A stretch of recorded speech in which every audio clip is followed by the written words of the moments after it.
ठीक है जी, सभी चेक करेंगे, स्क्रीन शो हो रही है सभी को? Yes sir. ठीक है जी, बिल्कुल ठीक है जी।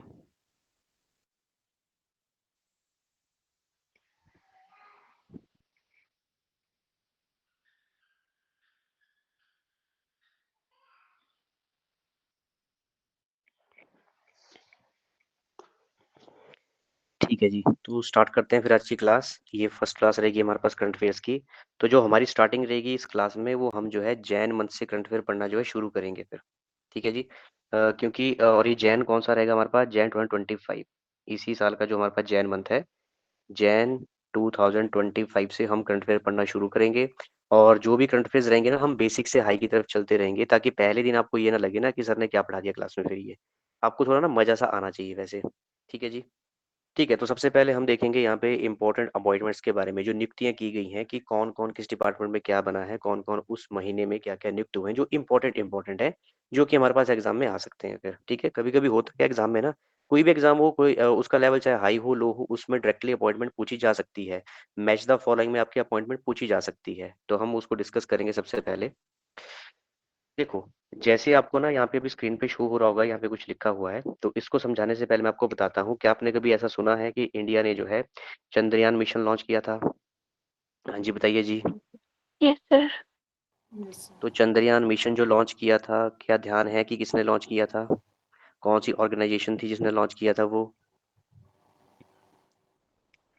या कभी सुना होगा इंडिया ने सैटेलाइट लॉन्च किए, इंडिया ने जो है सैटेलाइट उपग्रह जो है वो लॉन्च किए। ठीक है जी।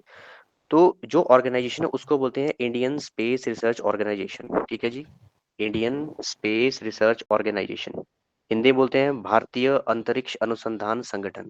शॉर्ट फॉर्म में हम आम भाषा में बोलते हैं इसरो, ISRO। ठीक है जी, आम भाषा में जो बोला जाता है, वैसे शॉर्ट फॉर्म में जो बोला जाता है ISRO, इसकी एब्रीविएशन में लिखा जाता है। तो इसके जो नए हमारे पास चेयरमैन बने हैं, काउंटिंग के हिसाब से देखा जाए इनका 11th नंबर है, ये 11 चेयरमैन बने हमारे पास यहाँ पे। इनका नाम है वी नारायणन। ठीक है जी। साथ में देख सकते हैं इनकी पिक्चर भी लगी है यहाँ पे, इनका नाम है वी नारायणन। इसके अलावा जो हमारे पास डिपार्टमेंट ऑफ स्पेस है, ठीक है जी, जो मंत्रालय है हमारे पास डिपार्टमेंट ऑफ स्पेस है, उसके भी सेक्रेटरी इन्हीं को ही बनाया गया है, कि स्पेस में जो भी हम काम करेंगे, सैटेलाइट भेजेंगे, जो भी हम मिशन लॉन्च करेंगे, वो सारा काम इन्हीं को ही देखना है। ठीक है जी, ये हेड होंगे इस ऑर्गेनाइजेशन के, इंडियन स्पेस रिसर्च ऑर्गेनाइजेशन के। बताइए जी, बात क्लियर हुई सबको? Yes sir. इसी के साथ में हम ये भी ध्यान रखेंगे, जो इंडियन स्पेस रिसर्च ऑर्गेनाइजेशन है, उसका जो हेडक्वार्टर है वो कहाँ पे है? उसका हेडक्वार्टर है बेंगलुरु में। बेंगलुरु कहाँ है? कर्नाटक में है। ठीक है जी। हो सकता है तो आप इस्टेब्लिशमेंट ईयर भी ध्यान रख लो कि 1969 में इसकी स्थापना की गई थी, पर आपको हेडक्वार्टर सबसे पहले याद रखना है कि इसका जो हेड ऑफिस है, हेडक्वार्टर है, वो कहाँ पे है? वो है बेंगलुरु में। ठीक है, जब आगे बढ़ते हैं फिर। ठीक है, नेक्स्ट करंट अफेयर में देखो हम डिस्कस करेंगे, सबसे पहले हमें ये पता होना चाहिए, जैसे फॉर एग्जांपल मान लो कहीं पे भी ना कोई दंगा हो गया है, कोई फाइट हो गया, राइट जिसको बोलते हैं, मूवमेंट जिसको बोलते हैं, ठीक है जी, वो हो गया है, या फिर बहुत ही ज्यादा क्राउड आ गई है, उसको कंट्रोल करना है फिर। ठीक है जी। या फिर इलेक्शन के टाइम में ना कोई ड्यूटी लगानी है, सिक्योरिटी लगानी है, किसी वीआईपी को प्रोटेक्शन देनी है, जितने भी हमारे पास इंडिया में कोई ऐसे स्टैच्यू हैं, ऐसा लगता है कि उनको कोई खतरा है, उनकी सिक्योरिटी में किसी को तैनात करना है, तो हमारे पास एक फोर्स है, उसको बोलते हैं सेंट्रल रिजर्व पुलिस फोर्स, यानी कि CRPF. CRPF, central reserve police force, केंद्रीय रिजर्व पुलिस बल। ठीक है जी। इसके जो महानिदेशक बने हैं अब, महानिदेशक यानी कि डायरेक्टर जनरल, जिसको डीजी बोलते हैं, आम भाषा में हम क्या बोलते हैं कि इसके डीजी कौन है? सीआरपीएफ के जो डायरेक्टर जनरल है, महानिदेशक जो बने हैं, वो है ज्ञानेंद्र प्रताप सिंह। ठीक है जी, अभी भी यही है, ज्ञानेंद्र प्रताप सिंह है। बताइए, जितना क्लियर हुआ सबको? Yes sir. और जो हमारे पास सीआरपीएफ है, उसका जो हेडक्वार्टर है वो है न्यू दिल्ली में। सबसे ज्यादा इंपॉर्टेंट चीज ये है, इसी के साथ में अपॉइंटमेंट के साथ साथ में ये इंपॉर्टेंट है, इनका हेडक्वार्टर कहाँ पे है? सीआरपीएफ का हेडक्वार्टर है न्यू दिल्ली में। और जो इसकी स्टेब्लिशमेंट की गई थी वो की गई 1939 में। ये थोड़ा लेस इंपॉर्टेंट है, बस हमें पता होना चाहिए कि 1939 में इसकी स्टेब्लिशमेंट की गई थी फिर। हमें इतना पता होना चाहिए कि जो सीआरपीएफ उनका काम क्या है, वो साथ में लिखा भी गया है कि ड्यूटीज जो है, हिंदी में भी और इंग्लिश में लिखा गया, देखो, crowd control, right control, counter insurgency operation, election security, VIP protection, इस तरह के जो कार्य जो है वो सीआरपीएफ के द्वारा ही किए जाते हैं। डन है सभी को? Yes sir. ठीक है जी। अब जैसे ना फॉर एग्जांपल ना आप सभी ने ना अपना अपना आधार कार्ड बनवाया होगा, आप सभी के पास अपना अपना आधार कार्ड होगा आपकी आइडेंटिफिकेशन के लिए। ठीक है जी। अब आधार कार्ड बनेगा ना, आपने कभी नेट पे सर्च करना कि how to make Aadhaar card, ठीक है, कि हम आधार कार्ड कैसे बनवाएं। तो वहां पे ना एक वेबसाइट ओपन होगी ऊपर आपको, साथ में सामने क्रोम ब्राउजर पे, जिस ब्राउजर पे भी आप ओपन करेंगे वहां पे आपको दिखेगा। तो वहां पे आएगा UIDAI, UIDAI। इसकी फुल फॉर्म है हमारे पास unique identification authority of India, unique identification authority of India. ठीक है जी। तो इसके जो अब सीईओ बने हैं, चीफ एग्जीक्यूटिव ऑफिसर जो बने हैं हमारे पास, वो कौन है हमारे पास, वो है भुवनेश कुमार। नाम याद रखना है इनका, यहाँ पे उनका नाम है भुवनेश कुमार। इसके अलावा ये जो आधार कार्ड है हमारे पास, आप अपने आधार कार्ड पे ना कभी काउंटिंग करके भी उसको नंबर को देखना, वो 12 डिजिट का यूनिक आइडेंटिफिकेशन आपको नंबर दिया जाएगा। ठीक है जी, उसको कहा जाता है आधार। स्पेलिंग भी ध्यान रखना, AADHAR इस तरह से लिखी जाती है आधार की स्पेलिंग। बताइए डन है सभी को? Yes, sir. Yes, हाँ जी, sir. डाउट है किसी को? किसी ने हैंड रेज किया है यहाँ पे? हाँ जी पलक जी, डाउट है? No, sir. ठीक है जी, ठीक है, ठीक है। अ, यहाँ पे ना आपको ये जो पूरी की पूरी प्रेजेंटेशन है, पूरी की पूरी आपको पीडीएफ फॉर्म में दे दी जाएगी साथ में। ये इसमें जो है फोटोग्राफ लगाए गए हैं, फोटो जितना देखोगे आप उतना आपको याद रहेंगे फिर। ठीक है। ऐसे ही चाहे तो मैं यहाँ पे टेक्स्ट पूरा का पूरा लिख दूं, आपको कम ही याद रहेगा। ठीक है, वो ऐसी कहानी में बोल दूंगा सारी फिर। लेकिन आप जितने फोटो देखोगे उतना आपको याद रहेगा। पिक्चर्स हमारा माइंड ना जल्दी याद करता है, इसलिए पिक्चर फॉर्म में सारी प्रेजेंटेशन यहाँ पे रखी गई है। ठीक है, अब नेक्स्ट देखो हमारे पास क्या चीज़ है। देखो आप सभी का ना पीएनबी बैंक में खाता होगा ही होगा, वैसे भी अकाउंट तो होगा ही होगा पीएनबी बैंक में। पीएनबी यानी कि पंजाब नेशनल बैंक। तो पंजाब नेशनल बैंक के जो मैनेजिंग डायरेक्टर और चीफ एग्जीक्यूटिव ऑफिसर यानी कि सीईओ, ठीक है जी, प्रबंध निदेशक और मुख्य कार्यकारी अधिकारी वो कौन बने हैं? अशोक चंद्र बने हैं। ये है अशोक चंद्र, और इनको बनाया गया है PNB bank, Punjab national bank का मैनेजिंग डायरेक्टर और सीईओ, एमडी एंड सीईओ। इसके अलावा देखो इन्फॉर्मेशन और भी दी गई है हमारे पास यहाँ पे कि जो पंजाब नेशनल बैंक है उसकी स्थापना की गई थी 1894 में। हेडक्वार्टर है इसका न्यू दिल्ली में। और इसकी जो टैगलाइन है वो है the name you can bank upon, the name you can bank upon. कभी आप पीएनबी बैंक में जाओगे तो वैसे उनका जो बाहर बोर्ड लगा है उसके बोर्ड के नीचे लिखा होता है वैसे the name you can bank upon. Even आप अंदर भी जाओगे वहां पे आपको कोई डॉक्यूमेंट भी मिलेगा, वहां पे साथ में टैगलाइन लिखी होती है नीचे, छोटे छोटे अक्षरों में लिखी होती है, हम उसकी तरफ ज्यादा ध्यान नहीं देते हैं। ठीक है जी। वो लिखा होता है the name you can bank upon. इसके अलावा ना अगर आप साउथ साइड जाएंगे ना, जैसे आप यहाँ पे देखोगे ना, यहाँ पे आपको पीएनबी बैंक ज्यादा दिखेगा, एसबीआई बैंक ज्यादा दिखेगा साउथ साइड। यानी कि अगर आप जो है चेन्नई वाली साइड जाएंगे, तमिलनाडु जिसको बोलते हैं, ठीक है, तमिलनाडु जो स्टेट है हमारे पास वो उस साइड जाएंगे, कर्नाटक साइड जाएंगे, तो वहाँ पे आपको ना एक बैंक देखने को मिलेगा इंडियन बैंक। यहाँ पर भी है वैसे ये। ठीक है, हिमाचल में भी आपको काफी मिलेगा देखने के लिए इंडियन बैंक, लेकिन वहाँ पे ज्यादा मिलेगा। ठीक है जी। तो इंडियन बैंक के भी मैनेजिंग डायरेक्टर ऑफ और चीफ एग्जीक्यूटिव ऑफिसर जो है उनको वो बनाए गए हैं विनोद कुमार। विनोद कुमार को सीईओ और एमडी बनाया गया है। और जो इंडियन बैंक है सबसे पहले हम ध्यान रखेंगे इसका हेडक्वार्टर कहाँ है, मुख्यालय वो है चेन्नई में। चेन्नई कहाँ पे है? तमिलनाडु में है। और जिसकी टैगलाइन है वो है योर ओन बैंक। ठीक है जी, इसकी टैगलाइन क्या है? Your own bank. बताइए जी, क्लियर है सबको इतना? Yes, Yes. sir. ठीक है जी, ठीक है, ठीक है। अब नेक्स्ट देखो ना, एक बैंक है हमारे पास, ये सिंगापुर बेस्ड बैंक है, ठीक है, डेवलपमेंट बैंक ऑफ सिंगापुर। उसकी ना इंडिया में भी ब्रांचेज है, इसको बोलते हैं डीबीएस बैंक। शॉर्ट फॉर्म में इसका नाम ऐसे लिखा जाता है डीबीएस बैंक। इसको लिखा जाता है डीबीएस बैंक। डीबीएस जो बैंक है ये वैसे सिंगापुर का बैंक है, ठीक है, इंडिया में भी इसकी काफी ब्रांचेज हैं। तो जो डीबीएस बैंक है इसकी इंडिया में काफी ब्रांचेज है, तो सभी ब्रांचेस को देखने के लिए एक सीईओ अपॉइंट किया गया है। तो वो सीईओ कौन होंगे डीबीएस बैंक के? डीबीएस बैंक के सीईओ होंगे रजत वर्मा। रजत वर्मा को सीईओ बनाया गया है डीबीएस बैंक का। और जो डीबीएस बैंक का इंडिया में हेडक्वार्टर है, इंडिया में जो हेडक्वार्टर है, ठीक है, रीजनल हेडक्वार्टर जो बनाया गया है वो है मुंबई में। मुंबई कहाँ पे है? महाराष्ट्र में है। हाँ जी बताइए, इतना क्लियर है सबको? Yes, Yes, sir. sir. ठीक है जी। अब नेक्स्ट देखो, नेक्स्ट एक और हमारे पास कंपनी है, कंपनी का नाम है national aluminium company. National aluminium company, ठीक है जी। ये जो नेशनल एल्यूमिनियम कंपनी है इसका हेडक्वार्टर है वो है भुवनेश्वर में। भुवनेश्वर कहाँ पे है? ओडिशा में है। उड़ीसा स्टेट है ना हमारे पास, ओडिशा में क्या है इसका हेडक्वार्टर है। इसके जो चेयरमैन बनाए गए हैं, चेयरमैन भी हैं ये और मैनेजिंग डायरेक्टर भी हैं। तो चेयरमैन बनाए गए हैं वो हैं ब्रजेंद्र प्रताप सिंह, इनकी देखो फोटो भी लगी है साथ में, ये हैं Brajendra Pratap Singh, national aluminium company के। ठीक है, अब देखो नेक्स्ट हमारे पास क्या चीज है। देखो एक हमारे पास इंस्टीट्यूट है, उसको बोलते हैं Indian agricultural research institute. Indian agricultural research institute. Agriculture से रिलेटेड जितनी भी रिसर्च होगी वो इसी इंस्टीट्यूट के बारे में द्वारा की जाएगी, और अगर कोई और भी करता है तो एफिलिएशन इन्हीं के द्वारा ही दी जाती है। ठीक है जी। जितना भी एग्रीकल्चर फील्ड में काम किया जाएगा वो सारी की सारी एफिलिएशन इनके द्वारा ही दी जाएगी, पूरी देखरेख इनके द्वारा ही, यानी कि इंडियन एग्रीकल्चर रिसर्च इंस्टीट्यूट के द्वारा ही की जाएगी। इसके जो नए डायरेक्टर बने हैं, इसके जो नए डायरेक्टर बने हैं वो हैं, इन शॉर्ट फॉर्म में वैसे पहले आपने याद रखना है, इनका नाम है CS राव। ऐसे याद रखना सबसे पहले, ठीक है, पूरा नाम नहीं याद करना, पहले पहले करना शॉर्ट फॉर्म में याद, CS राव। उसके बाद करना है पूरा नाम याद इनका, चेरुकुमल्ली श्रीनिवास राव। ठीक है जी, चेरुकुमल्ली श्रीनिवास राव। और जो इंडियन एग्रीकल्चर रिसर्च इंस्टीट्यूट है ये कहाँ पे है? न्यू दिल्ली में है। काफी बार एग्जाम में क्वेश्चन आ भी चुका है कि ये इंस्टीट्यूट कहाँ है, न्यू दिल्ली में है। अब इस इंस्टीट्यूट के बारे में ना एक और चीज भी है कि इस इंस्टीट्यूट को क्या बोला जाता है। इसको ना एक और नाम भी दिया गया है, वो है Pusa institute, PUSA, Pusa institute, Pusa institute.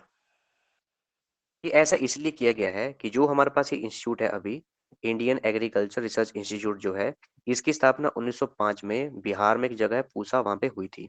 ठीक है जी, देखो नीचे लिखा भी गया है यहाँ पे कि the agriculture research institute also called Pusa institute was founded in 1905 इन पूसा बिहार।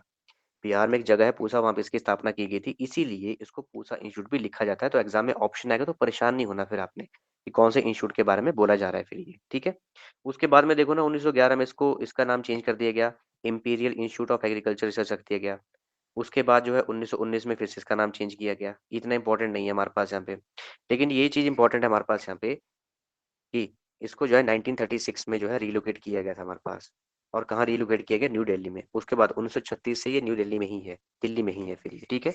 तो इंपॉर्टेंट चीज हमारे लिए सबसे पहले क्या है, वो हमारे पास ये है कि इसके डायरेक्टर कौन बने हैं, वो है CS राव। बाकी इसके बारे में इंपॉर्टेंट क्या है कि इसका जो हेड ऑफिस है, हेडक्वार्टर है, ये इंस्टीट्यूट है कहाँ पे हमारे पास, ये है न्यू दिल्ली में। बताइए, जितना क्लियर है सबको। Yes, sir. Yes, sir.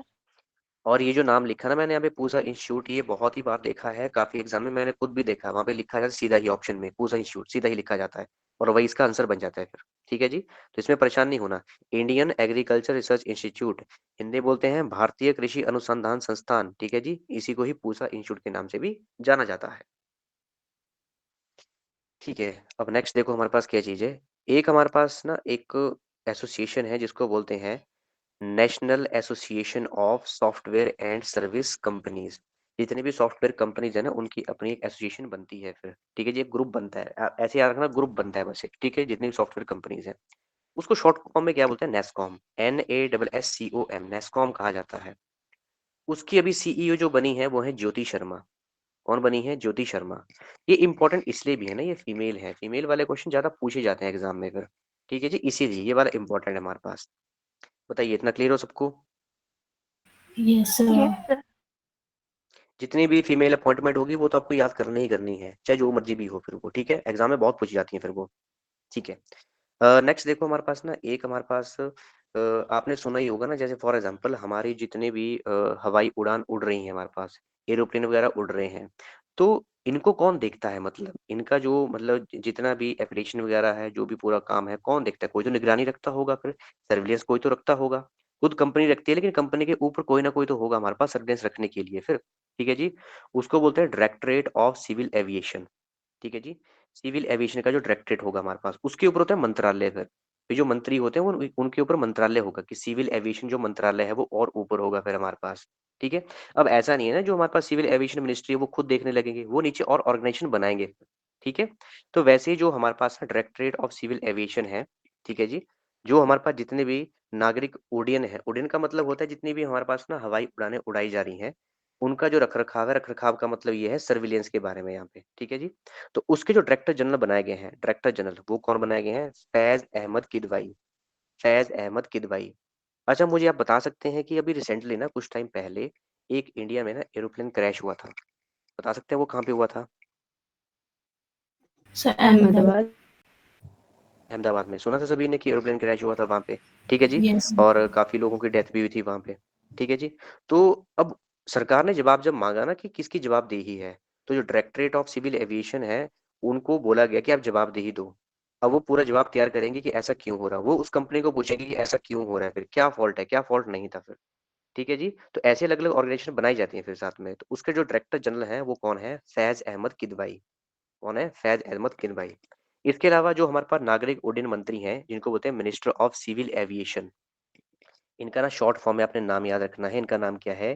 के आर नायडू। ऐसे नाम रखना है सबसे पहले आपने याद। के आर नायडू, इनका जो नाम याद रखना है आपने। जो मिनिस्टर है हमारे पास सिविल एविएशन के, मिनिस्टर ऑफ सिविल एविएशन, वो है के are Naidu.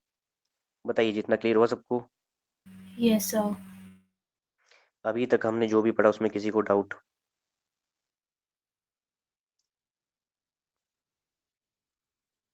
No, no sir. ठीक सर। है, ठीक है जी, ठीक है जी। साथ साथ में हम ना जितने भी हमारे इंडिया के मिनिस्टर्स हैं, काउंसिल ऑफ मिनिस्टर्स हैं, उनको भी साथ साथ में हम पढ़ते रहेंगे ताकि आपका रिवीजन भी होता रहे फिर। ठीक है जी। अच्छा, एक क्वेश्चन पूछता हूँ मैं आपसे। आप बताना मुझे इंडिया के लॉ मिनिस्टर कौन है?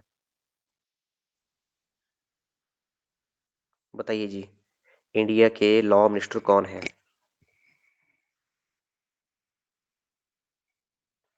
सोचिए सोचिए, कीजिए कोशिश, याद करने की कोशिश कीजिए। Who is the law minister of India? कानून मंत्री कौन है?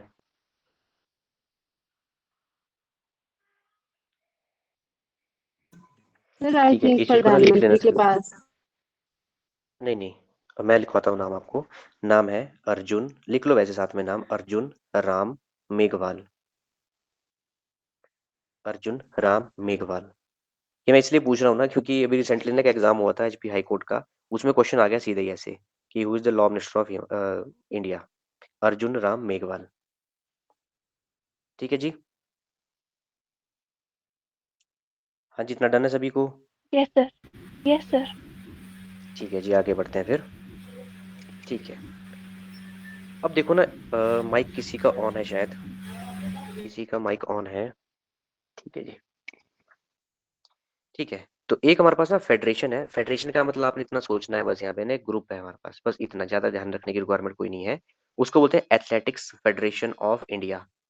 ठीक है जी। संघ जिसे कहते हैं, महासंघ किसे कहते हैं? ठीक है, भारतीय एथलेटिक्स महासंघ। उसके जो अध्यक्ष बनाए गए हैं वो हैं बहादुर सिंह सागू। ठीक है, बहादुर सिंह सागू, ये है बहादुर सिंह सागू, इनको इसका अध्यक्ष बनाया गया है।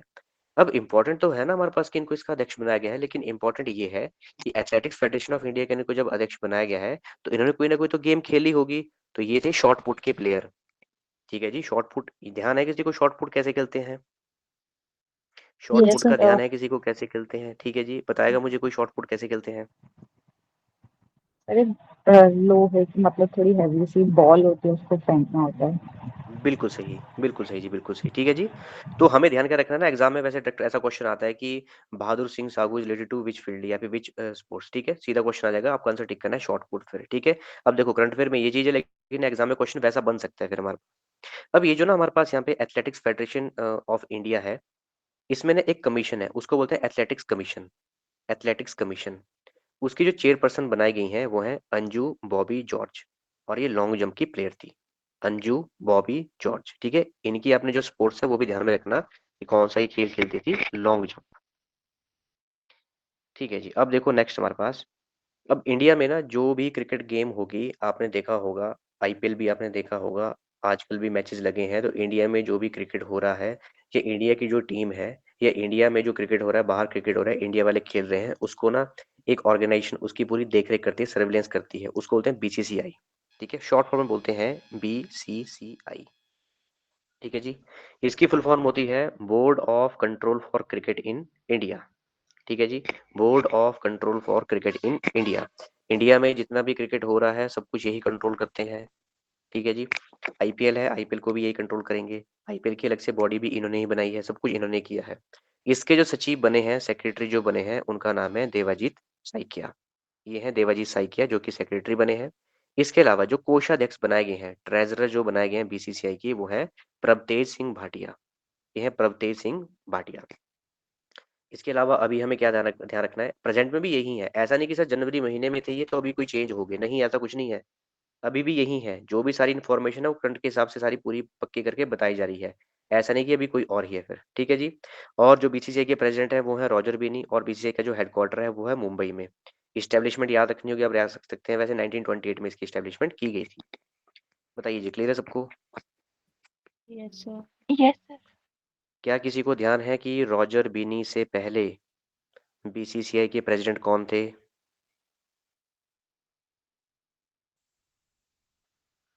क्या किसी को ध्यान है ऐसा? गांगुली सर। रॉजर बीनी। हाँ जी।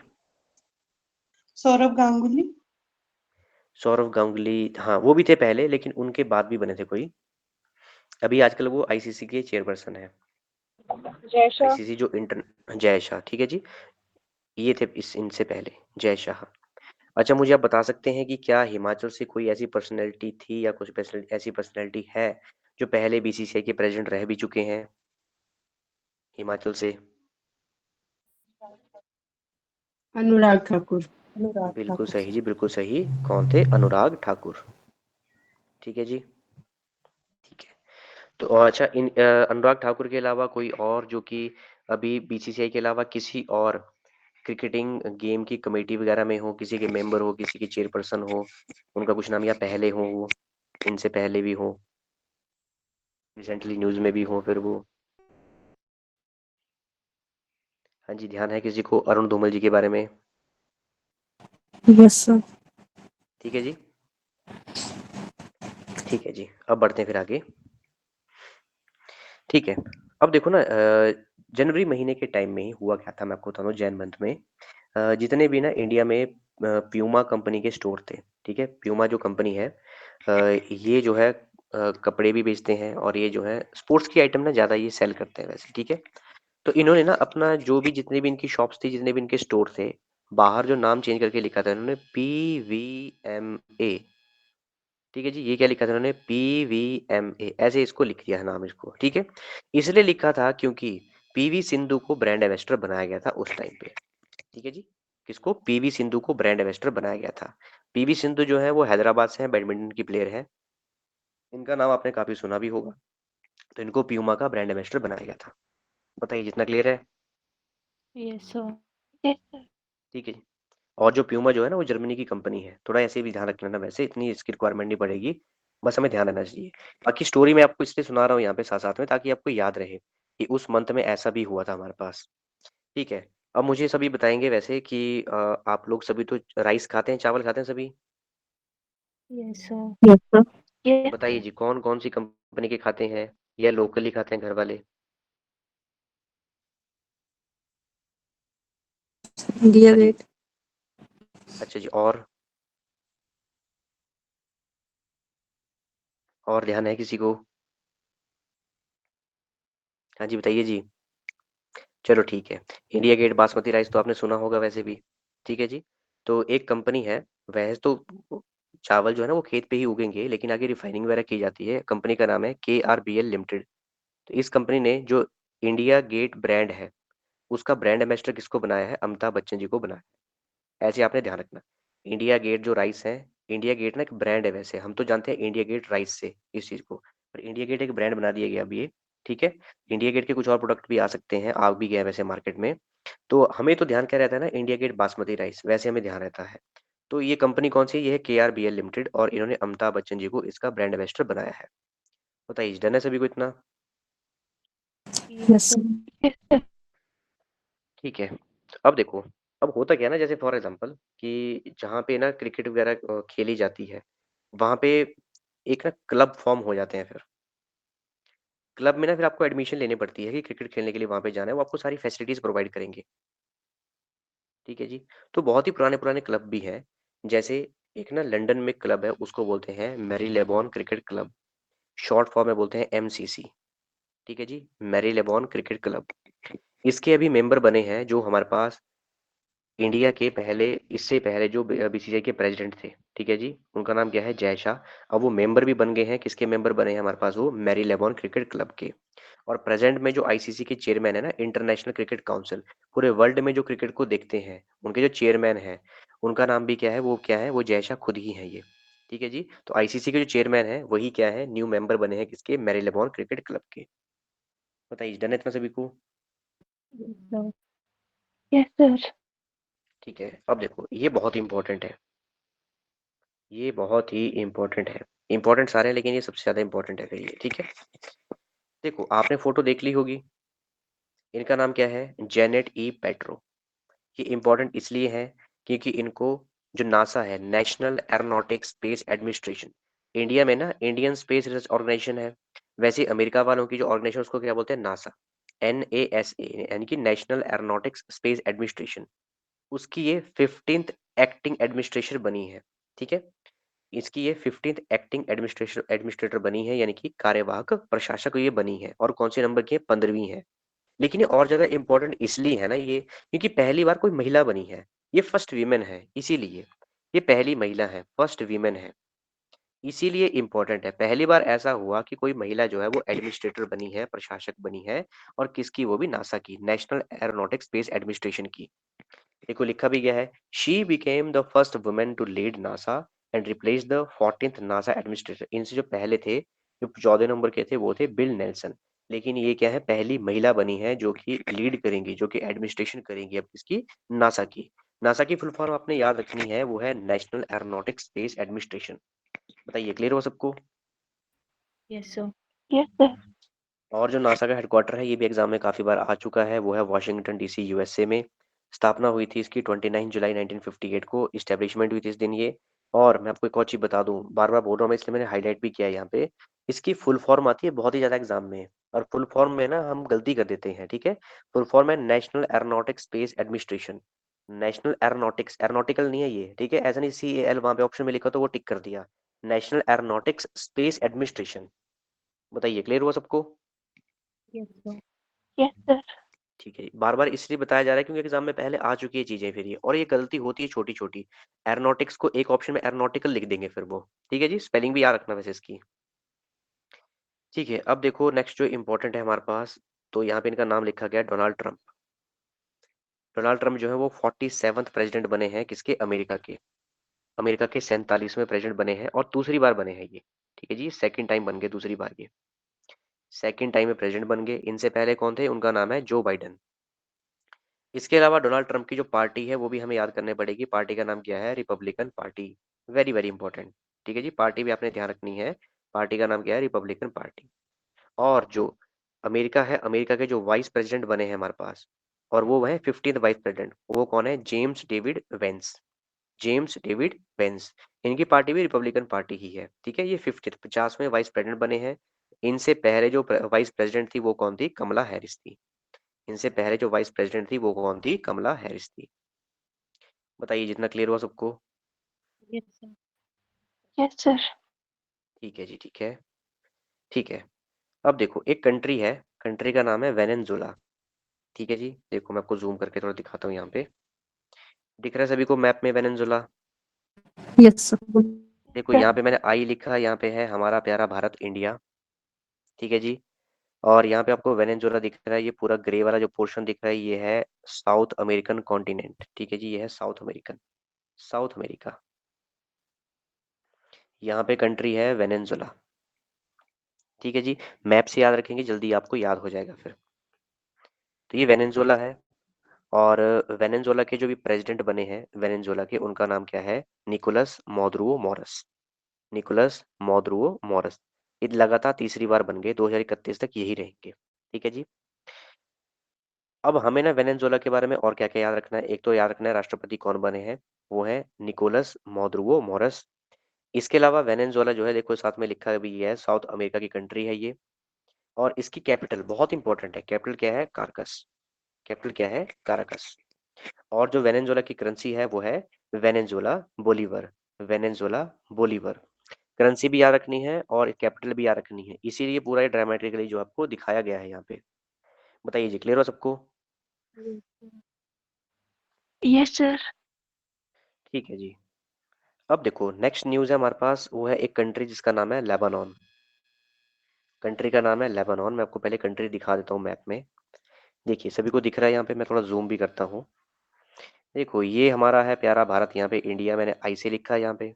ठीक है जी, यहाँ पर ये कौन सा कॉन्टिनेंट है जिसको मैंने अभी टिक किया, बताओ जी मुझे, ये कौन सा कॉन्टिनेंट है? Africa. Africa. अफ्रीका, बिल्कुल सही, ये है अफ्रीका। ठीक है जी, तो अफ्रीका कॉन्टिनेंट के पल्ली साइड लेबानॉन, लेबानॉन के साथ में ना यहाँ पे जैसे इजिप्ट भी है। ठीक है, आगे इसराइल भी है, इसराइल के साथ में ही है लेबानॉन कंट्री। ठीक है जी, तो अभी हम डिस्कस करें लेबानॉन के बारे में। अभी बताता हूँ मैं इसकी कैपिटल वगैरह के बारे में। तो लेबानन के जो 14th प्रेसिडेंट बने हैं उनका नाम है जोसेफ खलील ओन, ठीक है, जोसेफ खलील ओन। और जो 53rd प्राइम मिनिस्टर बने हैं लेबानन के उनका नाम है नवाफ अब्दुल्ला सलीम सलाम, ठीक है, नवाफ अब्दुल्ला सलीम सलाम। और एक चीज का ध्यान रखना है, आप पढ़ोगे ना सर हिंदी में देखो ना अब्दुल्ला लिखा है और इंग्लिश में अब्दुल्ला लिखा है यहाँ पे, फिर ये ठीक है, एक्चुअली प्रोनाउंस इस तरह से किया जाता है फिर नवाफ अब्दुल्ला सलीम सलाम, आप इसको ऐसे ही प्रोनाउंस कर सकते हैं साथ। बताइए जी, क्लियर है सबको? Yes sir. ठीक है जी। अब देखो अभी हमने डिस्कस किया, मैप में देखा हमने कि लेबानन जो कंट्री है वो कहाँ पे स्थित है। लेबानन की जो कैपिटल है बहुत ही इंपॉर्टेंट है, लेबानन की कैपिटल क्या है, बेरूत। और करेंसी क्या है, यानी कि मुद्रा क्या है, यानी कि लेबनीज पाउंड। मुझे कोई बता सकता है कि कुछ साल पहले ना जो लेबानन है कुछ न्यूज में आया था, कुछ हुआ था वहां पे लेबानन में, कुछ हुआ था बेरूत में, कुछ याद है किसी को? कुछ साल पहले की बात है ये।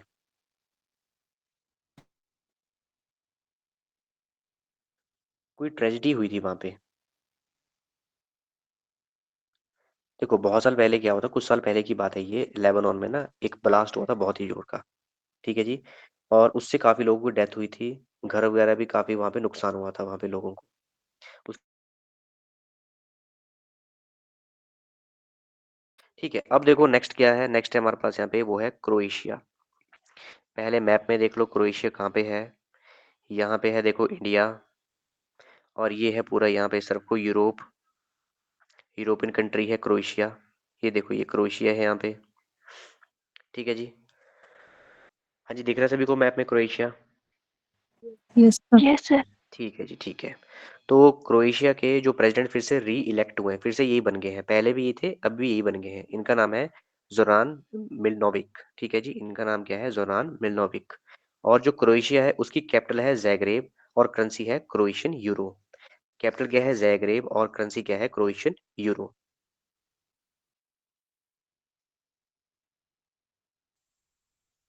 ठीक है, नेक्स्ट है देखो हमारे पास वो कंट्री है आयरलैंड। फिर से देखो यहाँ पे जूम करके, इंडिया के रेफरेंस में इसलिए दिखाया जा रहा था ताकि आपको याद है, यहाँ पे इंडिया है और ऊपर देखो यहाँ पे रेड कलर में ये है आयरलैंड, ठीक है जी। ये है ऊपर जाके यहाँ पे आयरलैंड।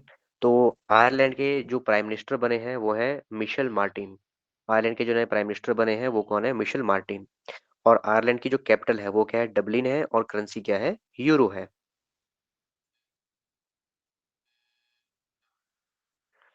नेक्स्ट कंट्री है हमारे पास वो है बेलारूस। बेलारूस देखो यहाँ पे जूम करके दिखाता हूँ मैं फिर से आपको, ये हमारा इंडिया है, और ऊपर आपको दिख रहा होगा यहाँ पे ये है बेलारूस, ठीक है, रशिया के साथ में ही है, ये है बेलारूस। तो बेलारूस के जो प्रेसिडेंट है वो री इलेक्ट हुए हैं, फिर से वही बन गए हैं, पहले भी ये थे फिर से यही बन गए, री इलेक्ट हो गए हैं। इनका नाम है अलेक्जेंडर लुकाशेंको। तो इनका नाम तो इंपॉर्टेंट है, लेकिन नाम के साथ साथ में हमें ये भी ध्यान रखना है कैपिटल क्या है। जो बेलारूस है उसकी कैपिटल है मिन्स्क, और करेंसी क्या है, बेलारूशियन रूबल। करेंसी क्या है, बेलारूशियन रूबल।